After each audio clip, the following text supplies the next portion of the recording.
Well, it's good. You're just in time to help me sweep out the workshop.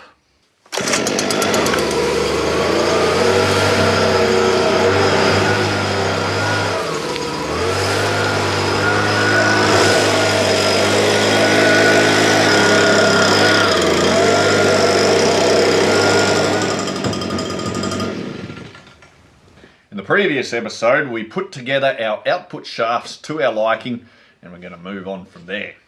You transfer case fanatics will recognise this guy here as the intermediate gear, and we have what looks like a bag of trash. We'll reveal what's in that soon enough. Now, before we can worry about those items, there's a few things we need to do first, and one of them is our high-low range shaft and selector fork. Our selector fork's fairly simple. Shaft goes through the hole, and it's got like a clamping system on top where the bolt goes through, hits a thread, then you clamp it home. Now, I do find these things quite difficult not to cross thread, so having a tap and die set for English threads is pretty handy to make sure everything's clean and ready to go first time.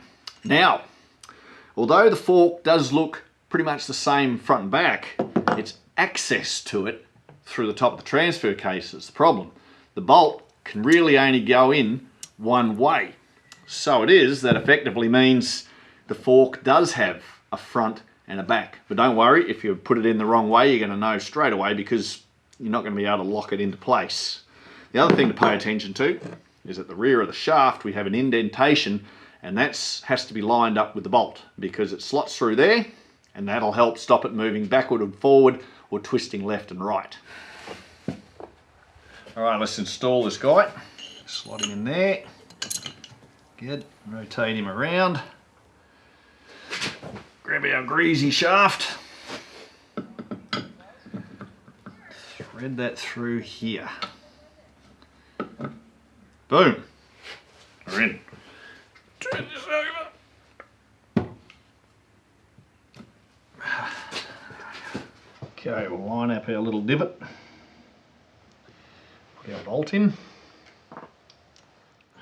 Let's just hope we're not cross-threading.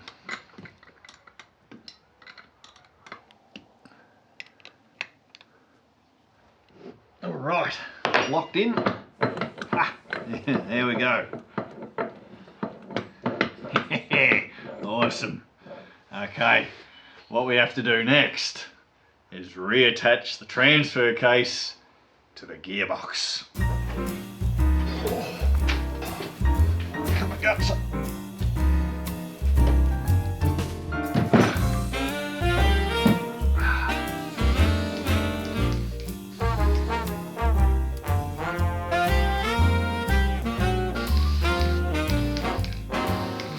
About this gasket, it didn't seem to be the best fit, but yeah, I suppose we'll find out, won't we?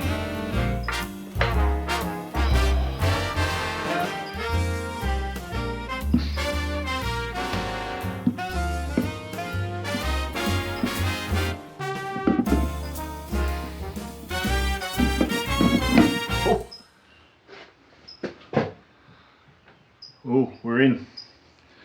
Better lock it down.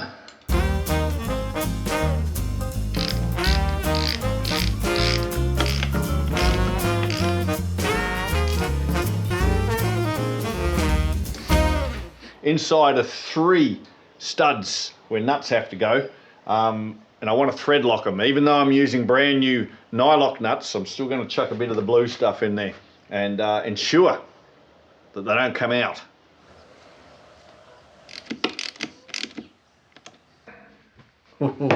This is very exciting. Now it's going to get heavy, and we've got to get this clunky old thing on its back because we need to continue our surgery.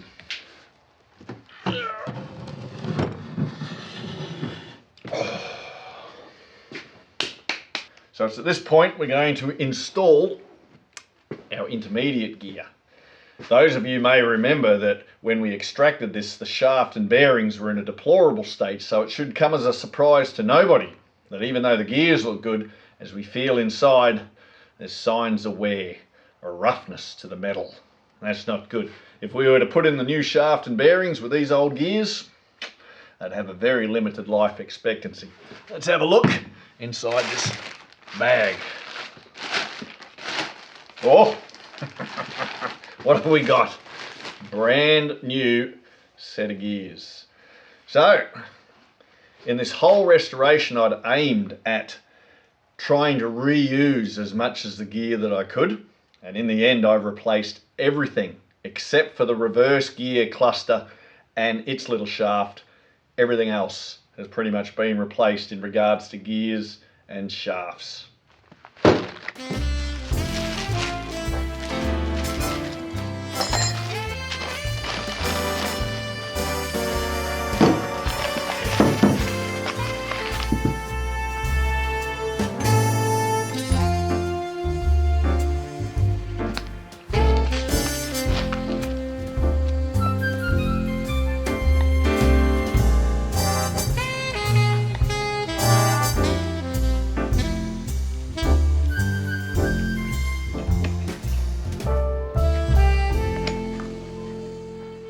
So we have all of our greasy paraphernalia spread out over the deck here, but the first ones to go in are going to be thrust washers. They have a steel back on them that face the case, and then either a bronze or a brass side that face the gears. Now, there is a magical trick to get them to stick to the sides of the box, but I can't tell you what that trick is, because like, this is what magicians do. They don't tell you their tricks, do they? Okay, and now we gently lower in our intermediate gear with the large cog facing forward.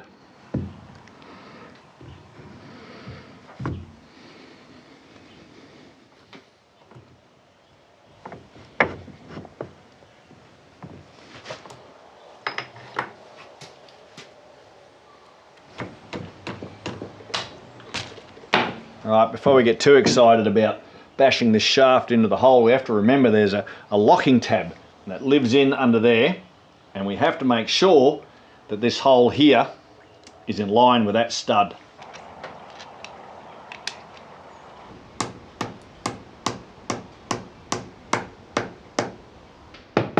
Okay, with that in, we'll give it a turn and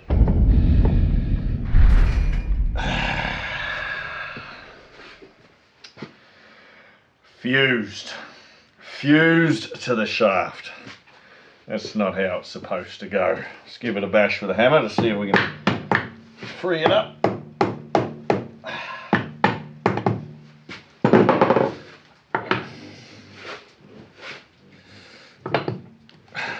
Oh, okay, we got some turning, a little bit of turning, but it's very tight. We'll grab our feeler gauge set to 0.002 of an inch. We'll slot it down there by that little gear. It's not going in.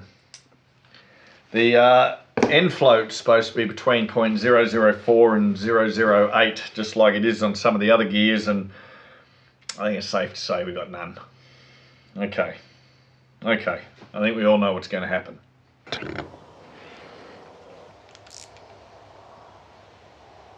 All right, thrust washers, doing measurements.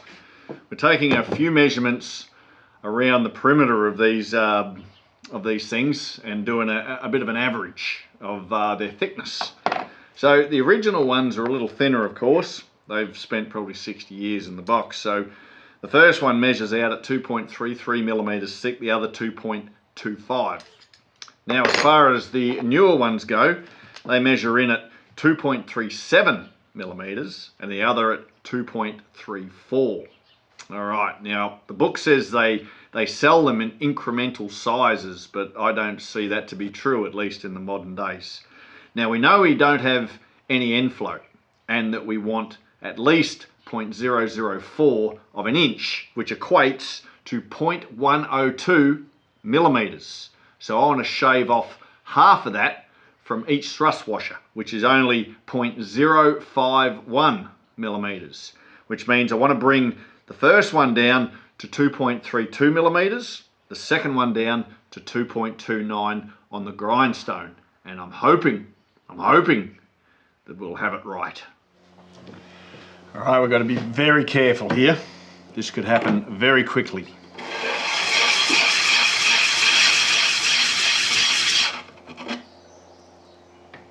All right, down from 2.37 to 2.365.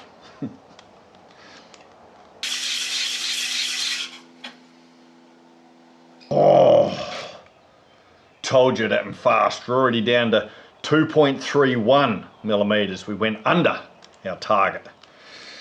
That's all right. It's only a little bit.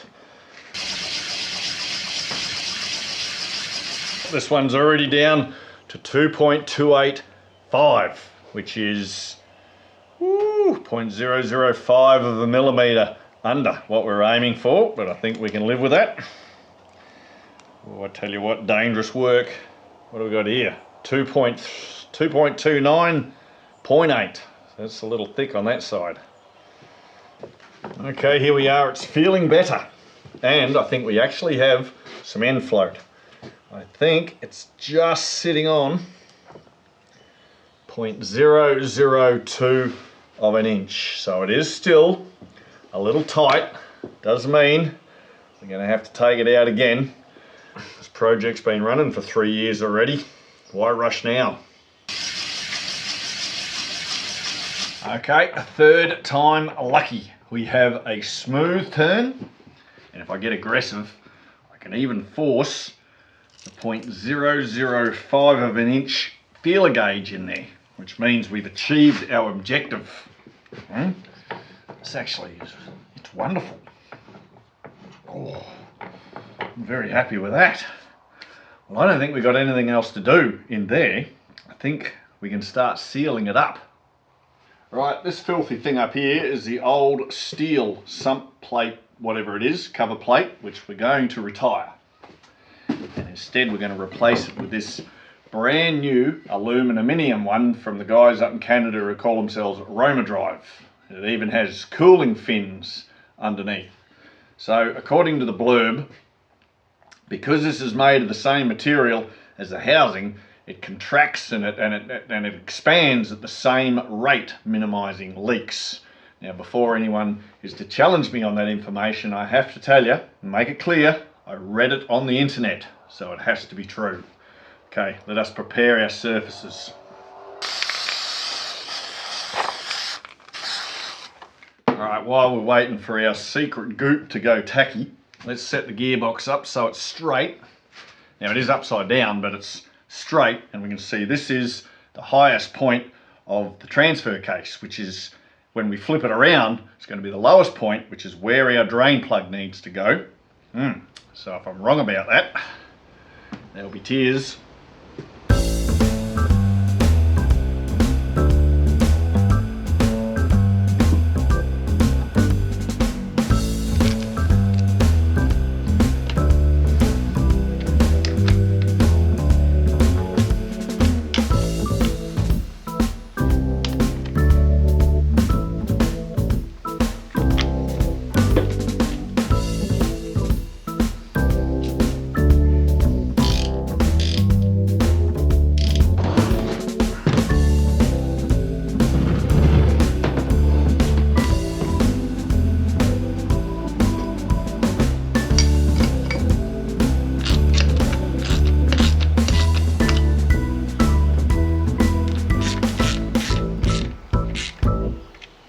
Living in the back of the box, we have this rear cover plate, or PTO cover plate, whatever you want to call it, and that houses the rear bearing for the main shaft.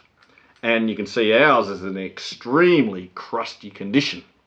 Now, the race itself that it runs in also feels quite pitted and rough, so I think it'd be false economy to leave it in there, and I want to replace it. However, it's a steel race inside a very soft housing.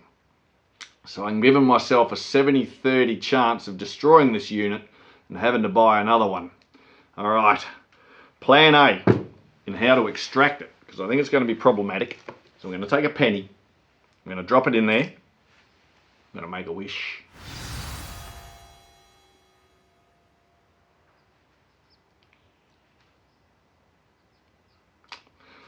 Plan B, we're going to leave the penny in there, and somewhere I have stuff. What's that? What's my stuff? What am I doing? I had it all here so I'd be ready.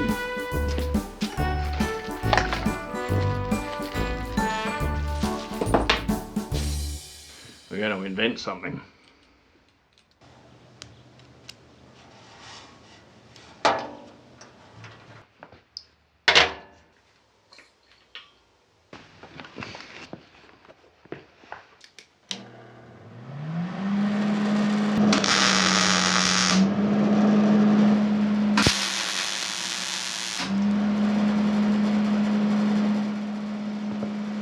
Okay, let's drop this thing in the hole and weld it in there and see what happens.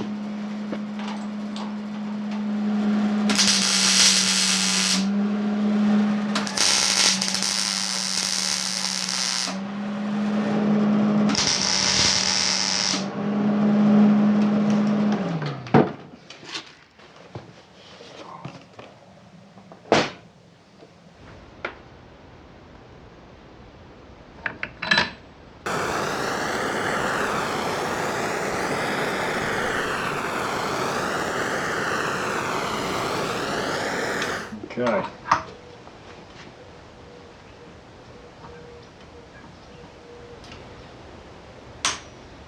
I'm hearing snapping. I'm not hearing seeing any movement.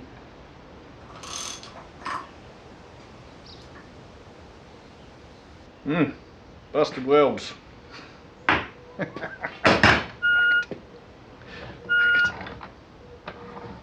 Well, I think in the meantime we're going to concern ourselves with these selector shafts and basically the front output housing and so forth.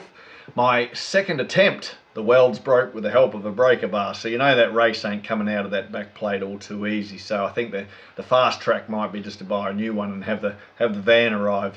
Anyway, if you recall, both of the selector shafts were very corroded on the originals, so we've replaced them. We're using some of the old components as well. But let's start putting it back together. Well, to start with, we want these buggers to be very oily indeed. Right, the first one in is a spacer. We have our spring holder. And we have our spring, our boobalaki, our block.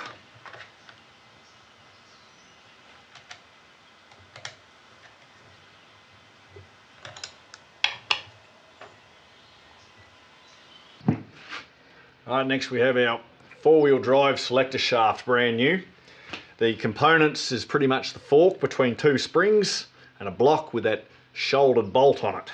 Now, we have a bush in here, and my attempts to buy another one have met with failure, so it's getting recycled. Unfortunately, it's a bit beat up, but you know, we'll make it very oily in there. Alright, the first thing we want to do is install our detent plunger and spring into the little hole there, because we want to be able to hold it into low range, otherwise we'll just keep springing forward. Right, now we've got that in there, we'll bash this back into low range. There we go. And that should stop our selector fork from just blowing up.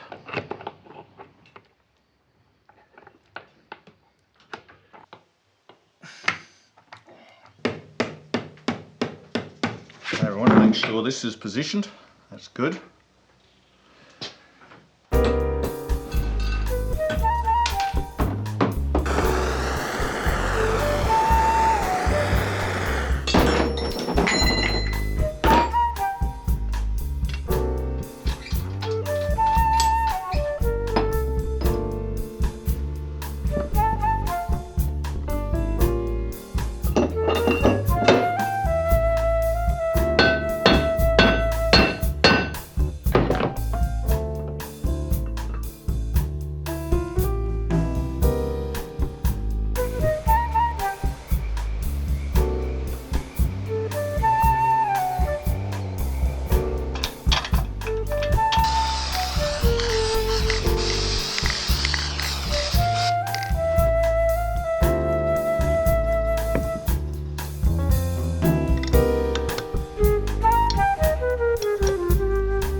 Well, we have all of our linkages, we have our gaskets in place, our front output housing is all set up and ready to go. However, before we put it on, we go to and address something that could be a potential problem. Now, we have replaced both of those selector shafts with new ones, but we haven't, the little stumpy one is still original. I wish that I did replace it, and now I'm kind of glad I didn't. So you can see it's attached to this sliding gizmo with that nut on the end. Now, we have swapped it from one shaft to the other, but we haven't actually interfered with its positioning on the gizmo. So we shouldn't run into any alignment issues. If you are to interfere with it, you could, because this is the one with the little hole that the locking peg drops into. All right. Now, the plan is, if you do interfere with that shaft, then what you hopefully have is a spare front output housing with a big hole cut in it, where you can access the nut once you have your alignment correct. But the other trick is, now we're going to swap sides for a minute. The second trick is to come in from the front, but as you can see, the bell housing's in the way. So, what that means is that this is a job that would be better off done before the transfer box and gearbox are mated together. All right, let's just hope we don't have any alignment issues, and we'll put this on. Now, if this does appear to go very well first time, then you've probably been swindled with some fancy editing.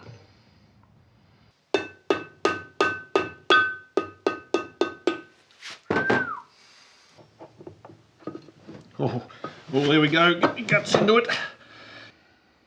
Okay, so we want to thread lock.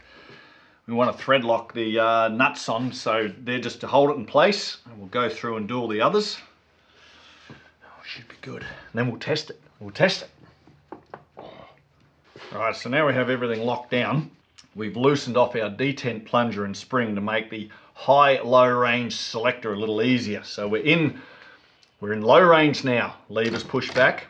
That means our four-wheel drive selector shaft is forward, so it's throwing the fork and the dog clutch onto the output shaft, and our locking peg is in the hole. All right, so let's shift to high range. This should bounce backwards.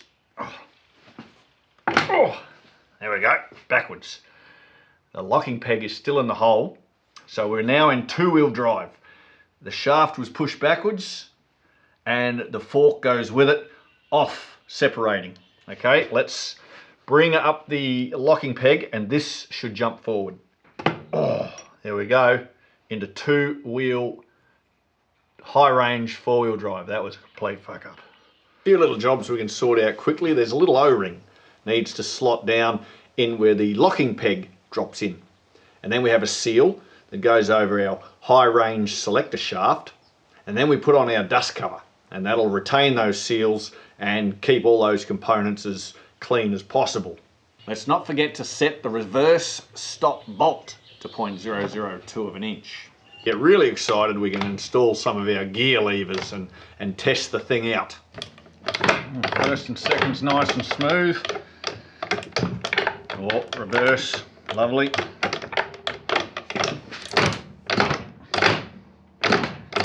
Third and fourth are quite tight because that synchro clutch was you know, pretty tight to start with, but I think it'll loosen up over time. Back when we overhauled the gearbox, we did cover the reassembly of the clutch fork housing, bearing throwout housing. You take your pick or make your own name up, but we didn't cover it in as much detail as we should. And a viewer wrote in telling me that there is a procedure and you have to get it right, and I was wrong. So it was a good thing. I got to go back and correct my mistake before it was too late. Anyhow, on the series ones, there's at least 2 or 3 different types of these housings. This is the latter one. And the procedure is the sleeve needs to be extended by about 11 millimeters, the fork pressing against the bearing, and then the shaft for the cross hole needs to be in line with the sleeve. We got our race out on the 4th attempt. Actually, I got it moving on the 3rd. I felt because it was such a stubborn customer, I needed the harder thread, but once I got it moving, ran out of bolt length. So then I swapped it out to some of this threaded bar with a nut welded on the end. And the only difference is we applied a little more heat. We got a little more aggressive with heating up the housing, and then whoosh, out it came. So we've given it a file up to get rid of any high points, and also around on this face here, and we're ready to push in our other race. Okay, first thing in is our retaining washer. Yeah, that's good. And now we've got our brand new race somewhere in here. Oh, don't get it dirty. We're going to run this over to the press and apply some fire.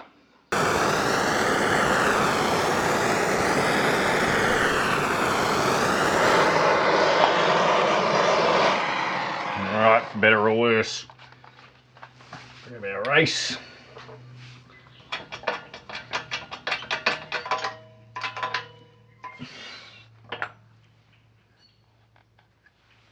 We'll have to let it cool down.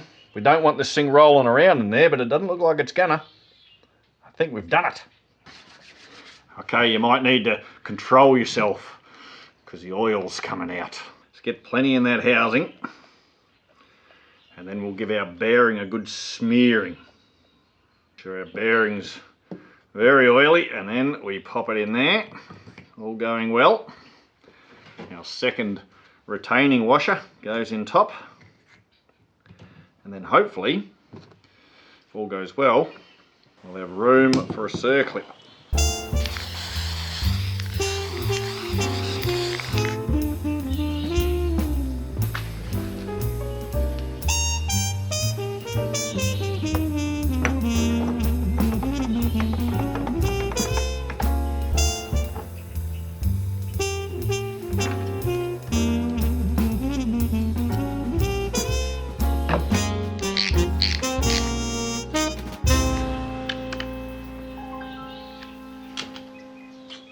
Now it's Mr. Foreman here in the mud room doing some editing on our latest blockbuster. Wow.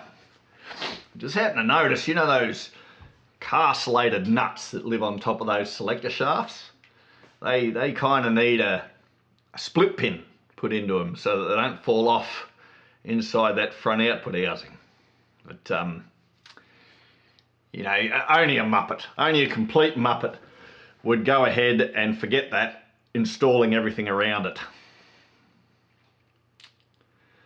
Oh, for Christ's sake. I'm going to do it all again. I'm going to do it all again.